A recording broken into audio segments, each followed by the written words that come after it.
আসসালামু আলাইকুম, স্বাগত জানাচ্ছি আরটিভি সকালের সংবাদে। আপনাদের সঙ্গে আছি আমি নাবিলা হাসান। শেষ হয়েছে ষষ্ঠ উপজেলা পরিষদ নির্বাচনের প্রথম ধাপ। এই নির্বাচন নিয়ে চলছে নানা বিশ্লেষণ। এবারে নির্বাচন বড় ধরনের কোনো সংঘাত ছাড়া শেষ হলেও ভোটার উপস্থিতি ছিল একেবারেই কম। রাজনৈতিক বিশ্লেষকরা বলছেন, প্রতিদ্বন্দ্বিতামূলক নির্বাচন ব্যবস্থা গড়ে না উঠায় আগ্রহ হারাচ্ছে ভোটাররা। সেই সাথে নির্বাচন কমিশন আস্থা ফিরিয়ে আনতে ব্যর্থ হচ্ছে বলেও জানান তারা। আরও জানাচ্ছেন বিপুল দেব রায়। স্থানীয় সরকার নির্বাচন, যে নির্বাচন জাতীয় সংসদ নির্বাচনের আদলে না হলেও তৃণমূল রাজনীতির বহিঃপ্রকাশ ঘটে সবচেয়ে বেশি। তাই তো দলের চেয়েও ব্যক্তি অনেকটাই গুরুত্ব পায় স্থানীয় নির্বাচনগুলোতে। বুধবার ষষ্ঠ উপজেলা পরিষদ নির্বাচনের প্রথম ধাপ সম্পন্ন হয়েছে। এতে বিএনপি ভোট বর্জন করলেও প্রতীক ও প্রার্থী না দিয়ে আওয়ামী লীগ নির্বাচনে অংশগ্রহণ করে। নির্বাচনে আওয়ামী লীগ ও জাতীয় পার্টি ছাড়াও বিএনপির বহিষ্কৃত অন্তত ৮ জন নেতা জয়ী হয়। রাজনৈতিক বিশ্লেষকরা বলছেন, নির্বাচনে ভোটার উপস্থিতিতে ভাটা পড়েছে। প্রতিদ্বন্দ্বী ও আস্থার সংকট থাকায় ভোটাররা আগ্রহ হারাচ্ছে। যে কোনো সিস্টেমে নির্বাচনে একটা ক্যান্ডিডেটের একটা ভোটারদের প্রতি অ্যাকাউন্টেবিলিটি থাকতে হবে। এমনকি এমন হচ্ছে যে রাজনৈতিক দলগুলি অ্যাকাউন্টেবল না, যে জন্য আমি মনে করি এই জন্য আরও ভোটের সংখ্যা কমে যাচ্ছে। প্রতিদ্বন্দ্বিতা ওই অর্থে নেই।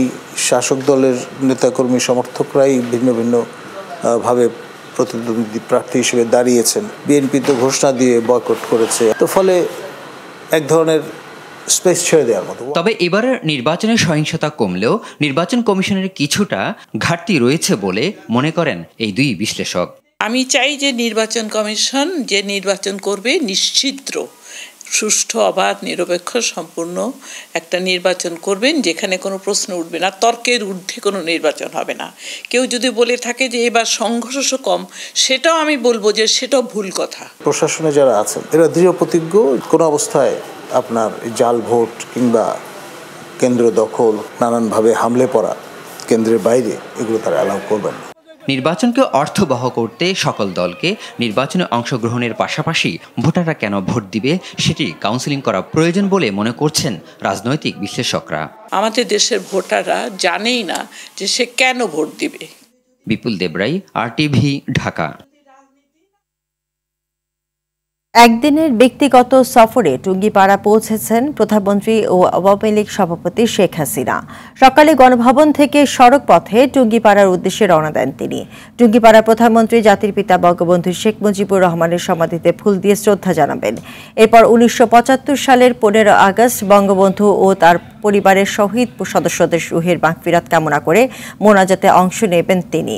পরে প্রধানমন্ত্রী টুঙ্গিপাড়া দারিয়ারকুল গ্রাম উন্নয়ন সমবায় সমিতির সদস্যদের সঙ্গে ওই সমিতির উপদেষ্টা হিসেবে মতবিনিময় করবেন এবং সদস্যদের মধ্যে নিজ অর্থায়নে কৃষি যন্ত্রপাতি বিতরণ করবেন। পরে প্রধানমন্ত্রী টুঙ্গিপাড়া মডেল মসজিদ ও ইসলামিক সংস্কৃতি কেন্দ্র পরিদর্শন করবেন। বিকেলে ঢাকায় ফেরার কথা আছে সরকার প্রধানের।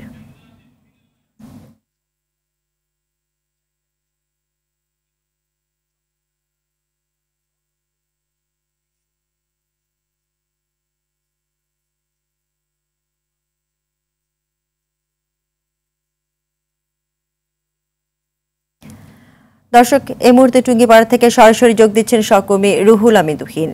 তুহিন, প্রধানমন্ত্রীর সফর ঘিরে আপনার কাছে বিস্তারিত আর কি তথ্য আছে জানাবেন?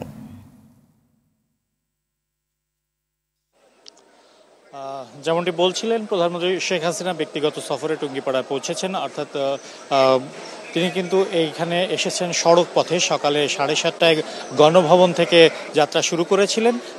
কিছুক্ষণ আগে এসে তিনি এই টুঙ্গিপাড়ায় পৌঁছালেন। তো এখানে কর্মসূচির মধ্যে যেগুলো আছে সেগুলো তো ইতিমধ্যেই আমরা জেনেছি যে সকাল 10টায় তিনি বঙ্গবন্ধুর সমাধিতে পুষ্পস্তবক অর্পণ করবেন এবং এরপরে 11টায় এখানে একটি স্থানীয় সমবায় সমিতির বৈঠকে তিনি অংশ নেবেন, যেটির উপদেষ্টা হিসেবে দায়িত্ব পালন করছেন প্রধানমন্ত্রী শেখ হাসিনা।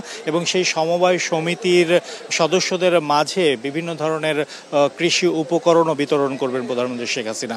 এর পাশাপাশি টুঙ্গিপাড়া উপজেলায় যে মডেল মসজিদটি নির্মাণ করা হয়েছে, অর্থাৎ সরকার সারা দেশে যে মডেল মসজিদগুলো নির্মাণ করেছে উপজেলাকে প্রাণকেন্দ্রে, টুঙ্গিপাড়ার সেই প্রাণকেন্দ্রে মডেল মসজিদ যেটি আছে সেই মডেল মসজিদটিও প্রধানমন্ত্রী শেখ হাসিনা তিনি পরিদর্শন করবেন। তো প্রধানমন্ত্রী বিভিন্ন সময় বিশেষ দিবসগুলোতে, জাতীয় দিবসগুলোতে টুঙ্গিপাড়ায় আসেন, শ্রদ্ধা নিবেদন করেন। পাশাপাশি যেহেতু এটি তার নিজের নির্বাচনী এলাকা, নিজের জন্মভূমি, এ কারণে তিনি মাঝে মাঝে ব্যক্তিগত সফরেও এসে থাকেন। তারই অংশ হিসেবে কিন্তু এবার প্রধানমন্ত্রী শেখ হাসিনা এসেছেন এখানে, এবং কিছুক্ষণ পরেই কিন্তু প্রধানমন্ত্রী শেখ হাসিনা তার যে কর্মসূচি আজকে দিনে সেই কর্মসূচি শুরু করবেন।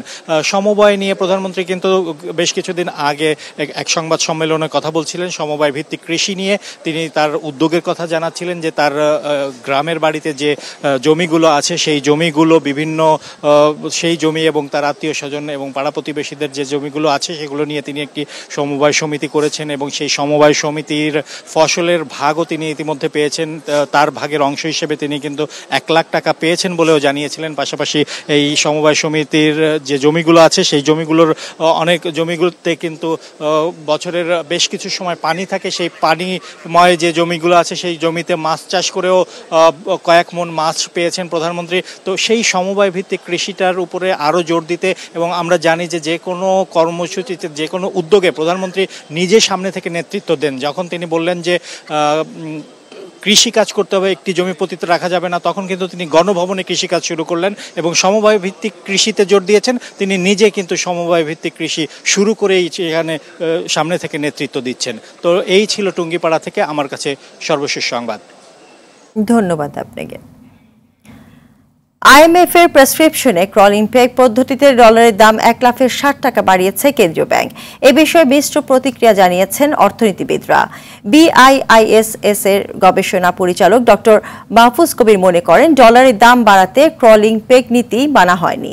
অন্যদিকে সিপিডির গবেষণা পরিচালক ডক্টর গোলাম মোয়াজ্জেম জানান দাম বাড়ানোর পদ্ধতি ঠিকই আছে, তবে ডলারের দাম বাড়ানোতেই নিত্যপণ্যের দাম আরেক দফা বৃদ্ধির আশঙ্কা করছেন তারা। সেলিম মালিকের রিপোর্ট। চলমান রাশিয়া ইউক্রেন যুদ্ধের শুরুতে বিশ্বের জ্বালানি সহ নানা পণ্যের দাম বৃদ্ধির কারণে বাংলাদেশে শুরু হয় চরম ডলার সংকট। নানাভাবে টাকার মান ধরে রাখার চেষ্টা করা হলেও বেশি দিন তা ধোপে টেকেনি। খোলা বাজারে 85 টাকার ডলারের দাম উঠে যায় প্রায় 130 টাকা। এর মধ্যেও নানা কৌশলে সরকারিভাবে ডলারের দাম অনেকদিন 110 টাকা ধরে রেখেছিল বাংলাদেশ ব্যাংক। এবার তা বাজার ভিত্তি করার উদ্দেশ্যে ক্রলিং পেগ পদ্ধতিতে 60 টাকা বাড়িয়ে 117 টাকা নির্ধারণ করেছে সংস্থাটি। এইটা কিন্তু ক্রলিং পেগের উদ্দেশ্য নয়। উদ্দেশ্যটা হচ্ছে আস্তে আস্তে খুব ধীরে এবং খুব কম করে বিনিময় হার বাড়ানো।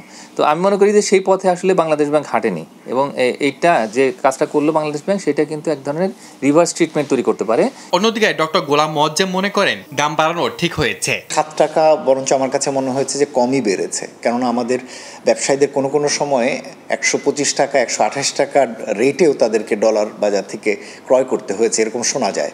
সুতরাং সেদিক থেকে যতটুকু বেড়েছে এটা এক ধরনের মডারেট ইনক্রিজ। তো বলাই হয়েছে যেহেতু ক্রলিং পেগ, তার মানে হচ্ছে এটা এক ধরনের অন্তর্বর্তী ব্যবস্থা, ধীরে ধীরে ধীরে ধীরে এটা পরিবর্তন হবে। তবে এই দুই অর্থনীতিবিদ মনে করেন ডলারের দাম বৃদ্ধির ফলে বাড়বে আমদানি খরচ, বাড়বে পণ্যের দামও। আমদানিকৃত কাঁচামাল, খাদ্যদ্রব্যের আমদানি ব্যয়, এই যে সমস্ত জায়গায় সরকার ডিউটি ফ্রি দিচ্ছে না, ডিউটি দিতে হচ্ছে, সে সমস্ত জায়গায় তো এর একটা প্রভাব পড়বে। তার কারণ আমরা এখন যে উচ্চ মূল্যস্ফীতির মধ্যে ঢুকে গেছি সেটা কিন্তু শুরু হয়েছে এই জ্বালানি পণ্যের দাম বৃদ্ধির মাধ্যমে, এবং এখন এই 110 থেকে 117 টাকা করার কারণে এই আমদানি করা সমস্ত জ্বালানি পণ্যের দাম বাড়বে, এই পেট্রোলিয়াম, গ্যাস থেকে শুরু করে সবকিছু। এদিকে ব্যাংক ঋণের সুদের হার বাজারে চাহিদার যোগানের উপর ছেড়ে দিয়েছে কেন্দ্রীয় ব্যাংক। এতে সুদের হার বাড়বে আরেক দফা। বিনিয়োগ বাধাগ্রস্ত হওয়ার পাশাপাশি উৎপাদন খরচ বেড়ে যাবে বলে জানান অর্থনীতিবিদরা। বাংলাদেশ ব্যাংক একটা নীতি গ্রহণ করলে সেটা তারা বেশি দিন ধরে রাখতে পারে না, এইটাই হচ্ছে একটা বড় সমস্যা। সেলিম মালিক, RTV, ঢাকা। ক্রমে দামের উত্তাপ বাড়ছে নিত্যপণ্যের বাজারে। সপ্তাহের ব্যবধানে 10 থেকে 20 টাকা বেড়ে ব্রয়লার মুরগির দাম উঠেছে 220 থেকে 230 টাকায়, আর 30 টাকা বেড়ে সোনালিকা মুরগি বিক্রি হচ্ছে 410 টাকা পর্যন্ত। বেড়েছে ডিমের দামও। ডজনে 20 টাকা বেড়ে বাজারে বাদামি বিক্রি হচ্ছে 130 থেকে 140 টাকায়। খরার কারণে সবজির দামও বেড়েছে বেশ খানিকটা। 5 টাকা বাড়তি দামে আলু বিক্রি হচ্ছে 55 থেকে 60 টাকায়। 40 টাকা বেড়ে বেগুনের দাম উঠেছে 100 থেকে 120 টাকা, আর 10 টাকা বেড়ে পেঁপে বিক্রি হচ্ছে 80 থেকে 90 টাকায়।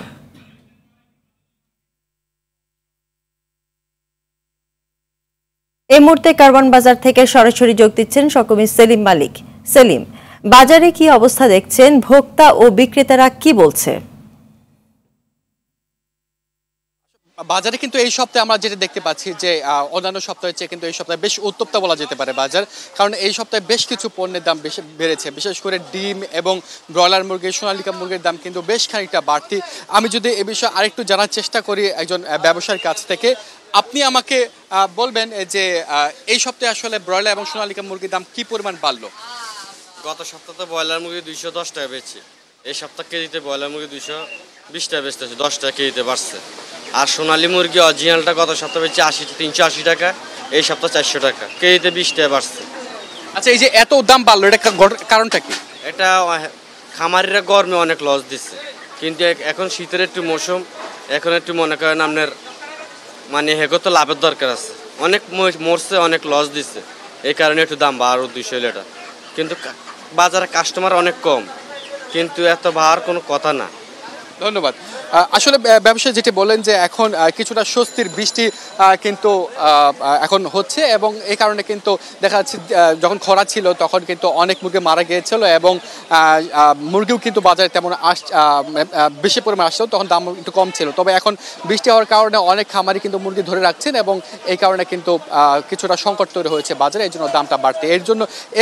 এর সাথে কিন্তু আমরা দেখতে পাচ্ছি ডিমের দামও কিন্তু বেশ খানিকটা বেড়েছে। বিশেষ করে বাদামি ডিম সেটি কিন্তু ডজনে 20 টাকা বেড়েছে, এখন 140 টাকা ডজন বিক্রি হচ্ছে। এবং এই বিক্রেতা কিন্তু একই ঘটনায় বলছেন যে কিছুটা এখন বাড়তি, কারণ এই মুহূর্তে কিন্তু খামারিরা মুরগি ধরে রাখছেন এবং ডিমও বিক্রিও কম হচ্ছে। তো এই ছিল আমার কাছে বাজার দরের খবর। ধন্যবাদ আপনাকে।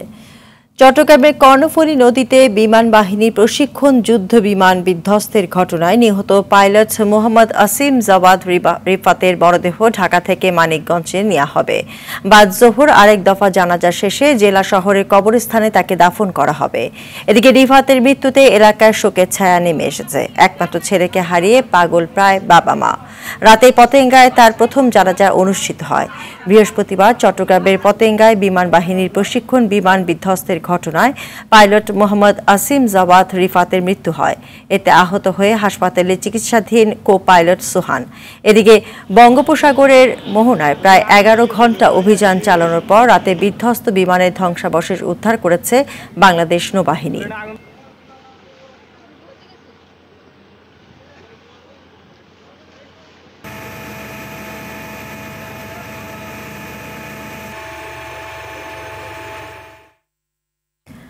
রিফাতের মরদেহ দাফনের বিষয়ে জানাতে মানিকগঞ্জ থেকে সরাসরি যোগ দিচ্ছেন সহকর্মী জাহাঙ্গীর আলম বিশ্বাস।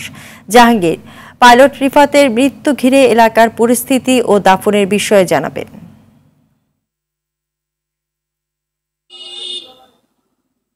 নাবিলা, আমি এখন দাঁড়িয়ে আছি পাইলট রিফাতের মানিকগঞ্জ জেলা শহরের যে এই বাড়ি রয়েছে সেই বাড়ির সামনে দাঁড়িয়ে আছি। আমরা পারিবারিক সূত্রে জানতে পেরেছি যে ঢাকায় বিমান বাহিনী সদর দপ্তরে তাকে 10টার দিকে তার মরদেহ আনা হবে এবং সেখানে জানাজা শেষে মানিকগঞ্জের শহীদ মিরাজ তপনী স্টেডিয়ামে তার হেলিকপ্টারে তার মরদেহ আনা হবে এবং সেখানে বাদ জুম্মা তার নামাজে জানাজা শেষে মানিকগঞ্জ জেলা শহরের শেওতা কবরস্থানে তাকে দাফন করা হবে। এটি আমাদের পারিবারিক সূত্র জানিয়েছে এবং আমরা দেখছি যে গতকাল যখন তার মৃত্যু ঘটে, মৃত্যুর পর এই খবর যখন ছড়িয়ে পড়ে এই মানিকগঞ্জ জেলা শহরে রিফাতের বাড়িতে স্বজনদের ভিড় এবং এই স্বজনদের আহাজারিতে কান্নায় ভারী হয়ে ওঠে পরিবেশ। এবং এখনও আমরা দেখছি যে বিভিন্ন জায়গা থেকে তাকে একবার দেখার জন্য তারা কিন্তু বিভিন্ন এলাকা থেকে এই বাড়িতে ভিড় করছে। নাবিলা, এই ছিল মানিকগঞ্জ থেকে তার দাফন সংক্রান্ত সর্বশেষ খবর। ধন্যবাদ আপনাকে। ভোলার তুলাতুলি এলাকার মেঘনা নদীতে পাথরবাহী কার্গোর ধাক্কায় একটি মাছের ধরা ট্রলার ডুবে গেছে। এই ঘটনায় নিখোঁজের পর এক জেলের মরদেহ উদ্ধার করেছে স্থানীয় জেলেরা। নিহত জেলের নাম হারুন রশিদ, তার বাড়ি ভোলা সদরে। ট্রলারে থাকা বাকি 2 জেলেকে জীবিত উদ্ধার করা হয়েছে। ভোলা থানার ওসি মনির হোসেন মিয়া জানান, ভোরে দুর্ঘটনার খবরে ঘটনাস্থলে পুলিশের একটি টিম পাঠিয়ে কার্গোটি আটক করা হয়েছে। পানির অভাবে অস্তিত্ব সংকটে লালমনিরহাটের অন্তত 8টি ছোট নদী। সংশ্লিষ্টরা বলছে, সীমান্তে পানি বন্টন বৈষম্য, অপরিকল্পিত খনন ও জলবায়ু পরিবর্তন সহ নানা কারণে মরে গেছে নদী। এতে বিপাকে মৎস্যজীবীরা। লালমনিরহাট থেকে হাসানুল আজিজের তথ্যছবিতে সায়েদ মাহমুদের রিপোর্টে থাকছে বিস্তারিত। নদী বয়ে যায় ঢেউয়ে ঢেউয়ে, কলকল শব্দে ছন্দে ছন্দে এগিয়ে যায় জেলেদের নৌকা। অথচ রত্নাই, স্বর্ণামতী, ত্রিমোহনী ও সতী সহ লালমনিরহাটের ছোট নদীগুলোকে এখন সাইনবোর্ড দিয়ে চেনাতে হয়, এখানে ঢেউ দূরে থাক, নেই পর্যাপ্ত পানি।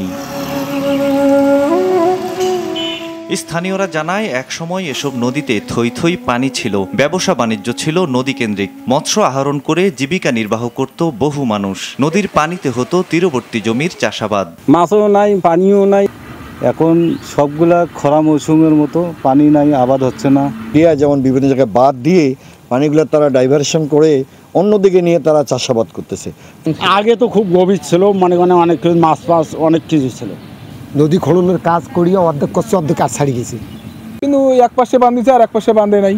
অপরিকল্পিত খনন, দখল দূষণ, অনাবৃষ্টি ও আন্তঃসীমান্ত নদীর পানি বন্টন বৈষম্যে নদী শুকিয়ে বিরানভূমি হয়ে গেছে, এমন মত বিশেষজ্ঞদের। ছোট ছোট নদীগুলোকে বাঁচিয়ে রাখা না গেলে অনেক জীববৈচিত্র্য ধ্বংসের মধ্যে চলে যাচ্ছে।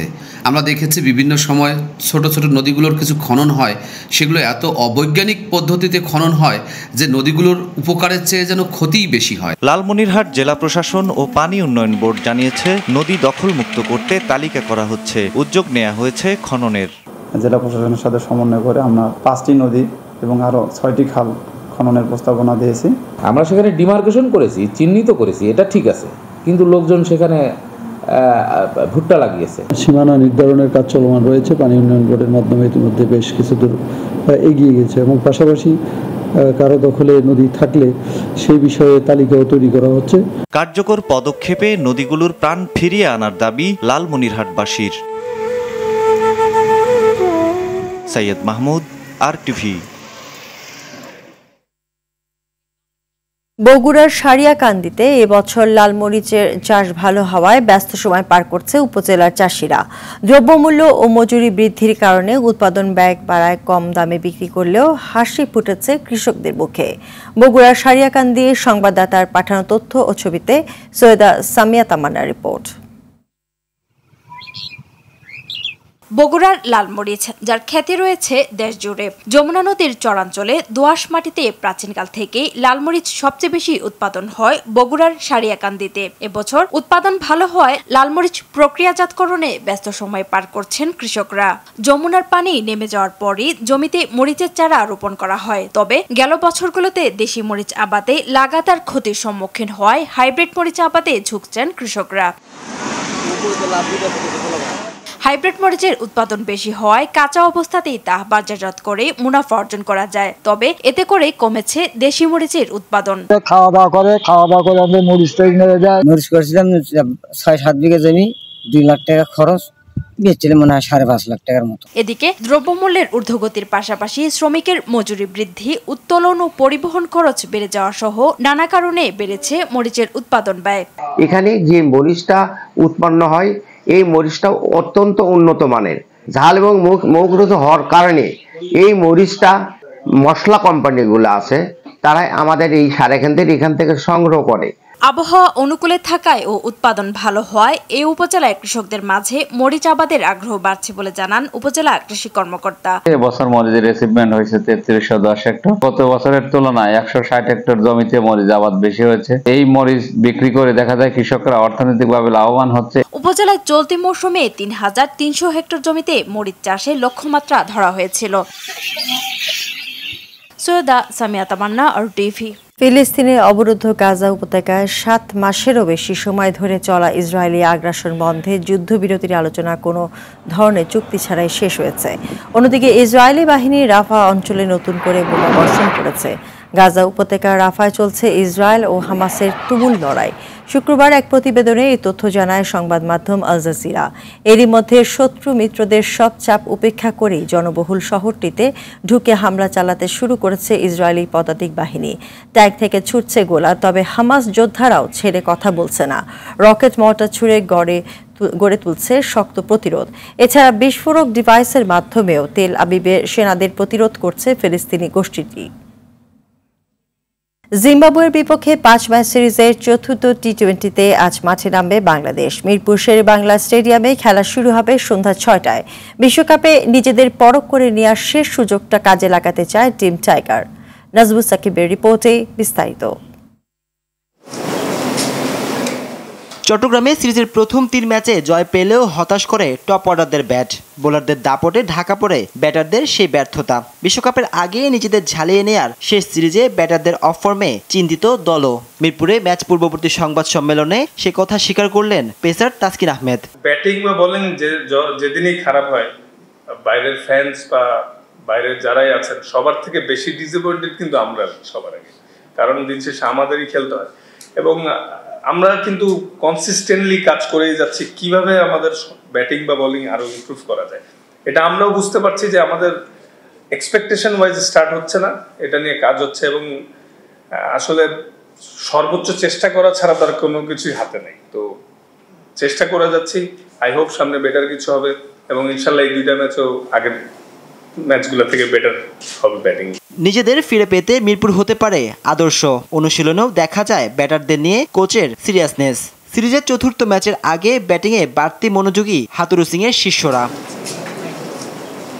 ব্যাটাররা হতাশ করলেও নিজেদের জাত চেনাতে ভুল করেননি পেসাররা। শেষ 2 ম্যাচে সেই ছন্দটা ধরে রাখতে বদ্ধপরিকর লাল সবুজের গতি তারকারা। যেখানেই খেলতে নেমে, যাদের সাথে খেলতে নেমে সর্বপ্রথম লক্ষ্য থাকে জিতা। আর আসলে আমাদের প্রত্যেকটা প্লেয়ারই ইন্ডিভিজুয়াল আলাদা আলাদা রোল আছে, সে তার রোলটা অনুযায়ী খেলার চেষ্টা করে। সামটাইমস বেটার এক্সিকিউট হয়, সামটাইমস কম। আমি শিওর যে সবাই এটাই চেষ্টা করবে এবং যার যেই নতুন স্কিল আছে ওগুলা এক্সপেরিমেন্ট করার ভালো একটা সুযোগ এই 2টা ম্যাচ। আমি শিওর আমরা সবাই সেটা চেষ্টাও করবো ইনশাআল্লাহ। তবে পেসাররা কেমন করবে তা নির্ভর করছে পিচের আচরণের উপর। বিশ্বকাপের আগে নিজেদের ঝালিয়ে নেওয়া সিরিজের প্রথম 3 ম্যাচে বোলাররা নিজেদের শক্তিমত্তা প্রদর্শন করলেও ব্যাটারদের দুর্বলতা ছিল চোখে পড়ার মতো। মিরপুরে সিরিজের শেষ 2 ম্যাচে সেই দুর্বলতা কাটিয়ে উঠতে পারবে কিনা ব্যাটাররা, সেটাই এখন দেখার অপেক্ষা। নাজমুস সাকিব, RTV, ঢাকা। সকালের সংবাদ এই পর্যন্তই। সর্বশেষ সংবাদ জানতে যে কোনো মোবাইল থেকে 24141 নম্বরে ডায়াল করুন। মধ্যাহ্নের সংবাদ দুপুর 12টায় দেখার আমন্ত্রণ রইল। ধন্যবাদ সবাইকে।